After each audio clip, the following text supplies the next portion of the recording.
سلام به توی با انرژی.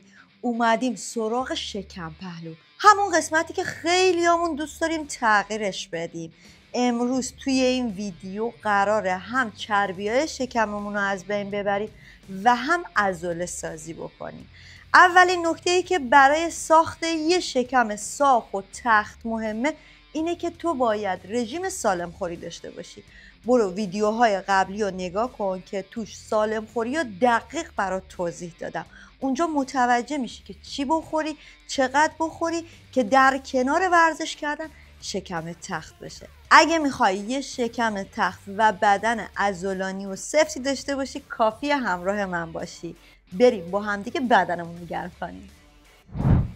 هر حرکتی که بهتون میگم رو 30 ثانیه با همدیگه انجام بدیم تا عضلات شکممون قوی بشه و خدای نکرده حین تمرین آسیب نبینیم. برای حرکت اول کافیه پاهات بیاد بالا و دستات بره سمت پاها. 30 ثانیه با هم انجام بدیم. هم میتونی آروم حرکت رو انجام بدیم هم تون. شکمتو صفر کن. تایم میگیرم با هم دیگه شروع کنیم. 1 2 3 برو.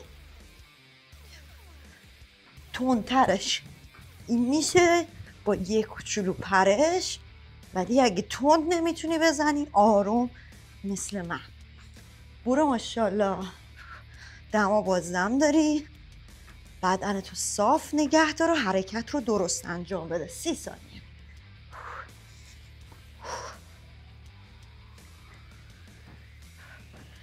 برو چیزی نمونده. باریکلا. بریم برای حرکت بعدی. کافیه دستتو بذاری پشت سرت و آرنج و زانوت به هم نزدیک بشه.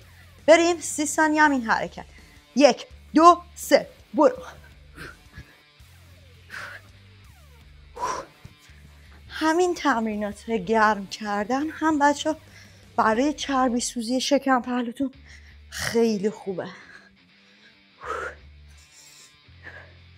فقط باید برای اینکه میخوای چربی سوزی بیشتری داشته باشی دم و بازدم رو فراموش نکنی. برو 5 ثانیه دیگه. ماشاءالله. نفس بگیر. برای حرکت بعدی کافیه دستا بالا و پاها هم باهاش بیاد بالا و پایین تکون بخور. اوکی. 30 ثانیه. نفس بگیر. 1 2 3 برو. برای زیر شکم فوق العاده این حرکت عالیه. هم بالای شکمتون رو درگیر میکنه هم زیر شکمتون رو. تندتر هم میتونین انجام بدین بچه ها. برو ماشاءالله. وای نسا. باریکلا. نفس بگیر. آب بخور. بریم سراغ تمرینات اصلیمون. خب بریم سراغ تمرینات اصلی. فقط حواستون باشه که موقع تمرینات دم و بازدم رو داشته باشین و شکمتون رو سفت نگه دارین که به هیچ وجه به کمرتون فشار نیاد. حرکت اول که یه حرکت خیلی راحتی هستش، هم بالای شکمتون رو خیلی خوب درگیر میکنه هم زیر شکمتون رو. کافیه پاهاتون رو بذارید بالا و دستتون رو از راستای سرشونه بیارین پشت رانتون و دوباره حرکت رو تکرار کنید. 30 ثانیه این حرکت رو با هم دیگه انجام بدیم. بریم. 1 2 نفس بگیریم. 3 1 2 3 برو. ماشاءالله. دم و بازدم شکم سه.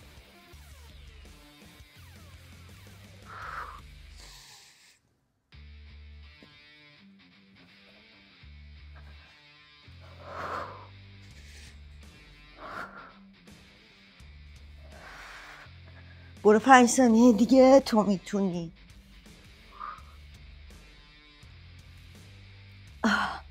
بریم بر حرکت بعدی. کافیه دوباره دست رو بذاری پشت گردنت، پاها بالا و زانو و آرنج به هم نزدیک بشه و یه پا صاف باشه. هر کی نتونست انجام بده این حرکت رو انجام بده. اوکی؟ بریم. نفس بگیریم. شکم سفت. 1 2 3 برو. 30 ثانیه.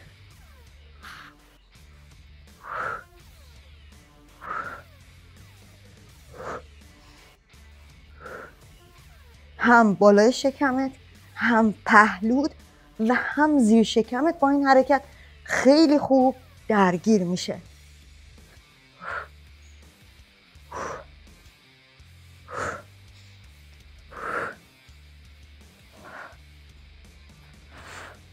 برو ماشاءالله، چیزی نمونده ها. تمام، باریکلا. دراز بکش کامل. حالا این سری انگشتای دستت برسه به قوزک پات. باز چشم یا سقف رو نگاه کنه یا ناف رو. بریم 1 2 3.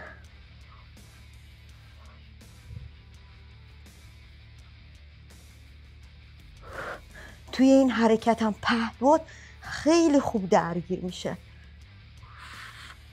فقط حواست به گردن باشه، گردنت ثابت بمونه که به گردن فشار نیاد.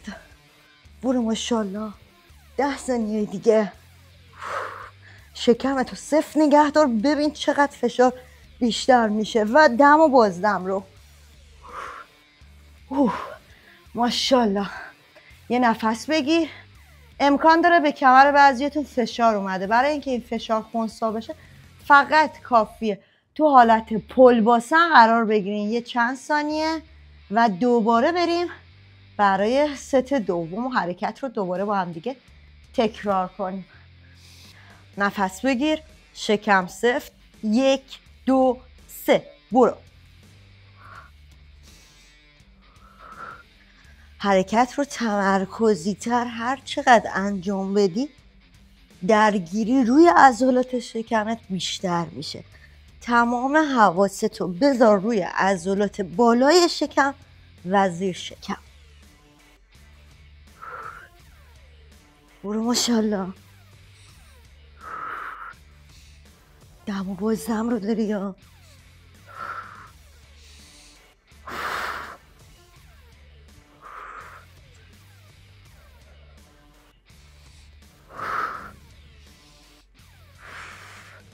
چیزی نمونده ها. 5 ثانیه دیگه.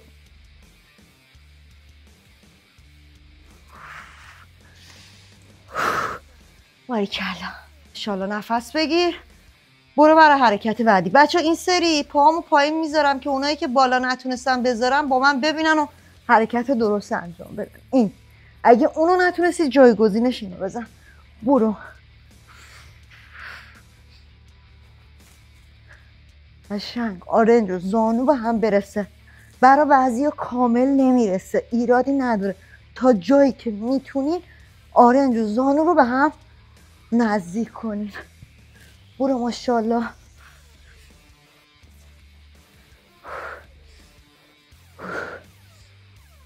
5 ثانیه دیگه. ماشاءالله. برو برای حرکت بعدی.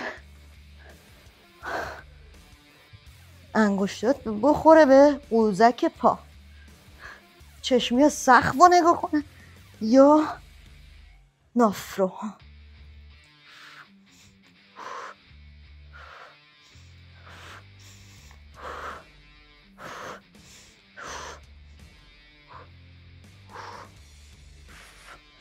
برو 5 ثانیه دیگه، چیزی نمونده ها.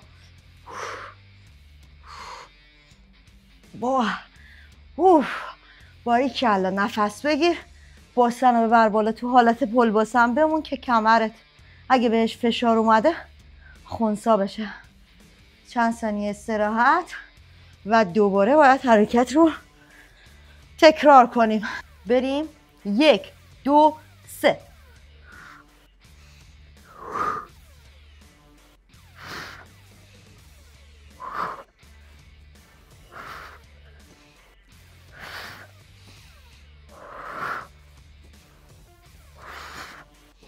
حرکت رو تمرکزی و درست انجام بده لطفا. حواست به گردنت باشه. چشم یا سقف رو نگاه کنه یا ناف رو نگاه کنه که کمتر به گردن فشار بده.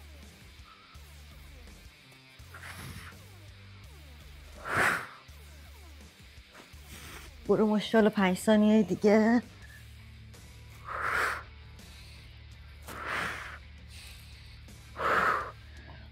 کله. برو برای حرکت بعدی. این سری دوباره پا رو بالا نگه میدارم. شکم سفت برو.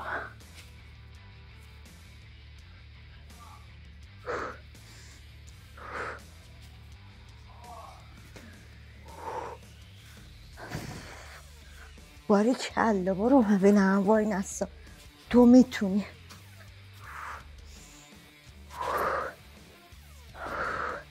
10 ثانیه دیگه. آفرین داری قوی تر میشی. یا باری کلا. نفس بگیر، دستات بخوره به قوزک پا.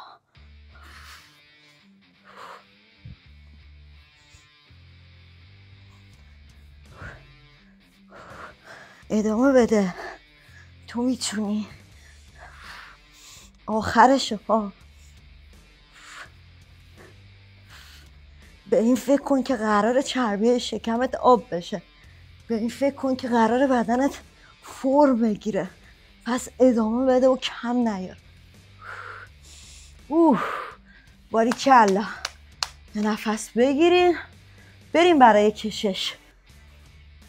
بریم برای کشش و بدنمون رو سرد کنیم. فقط کافیه رو پنجه های پات بمونی. دستاتو بکشی بالا. نفس عمیق. 20 ثانیه بمون.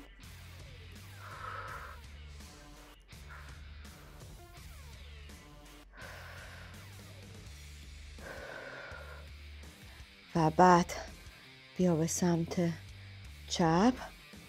فقط حواست باشه تنه رو زیاد خم نکن. یه کوچولو که فقط شکم و پهلوت خوب کشش پیدا کنن. 20 ثانیه برای هر طرف.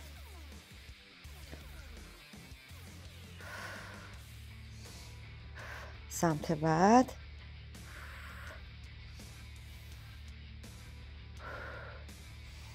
دم و بازدم رو داشته باش که نفست آرومتر بشه. ضربان قلبات بیاد پایین و بیا سمت جلو. پاها صاف، زانو صاف، باسن عقب، دستا جلو.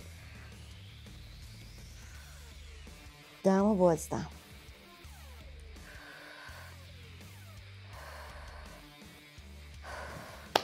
باریکلا. تو فوق‌العاده‌ای که تا آخر تمرین با من موندی. اگه شکمت درد گرفت یعنی تمریناتو درست انجام دادی. تمرینات هفته اول تموم شد و 3 تا تمرین رو با هم دیگه پر انرژی انجام دادیم و من بهتون افتخار میکنم. اگه حس خوبی گرفتی لطفاً لایک کن و توی کامنت ها حتما برام بنویس که کدوم یکی از این تمرینات برات سخت بود و نتونستی انجامش بدی. تمرینات هفته دومم خیلی هیجان انگیزتره و باز بدنتو هم خوش فرم میکنه هم چربی سوزی میکنه. پس سابسکرایب یادت نره و تمریناتو از دست نده.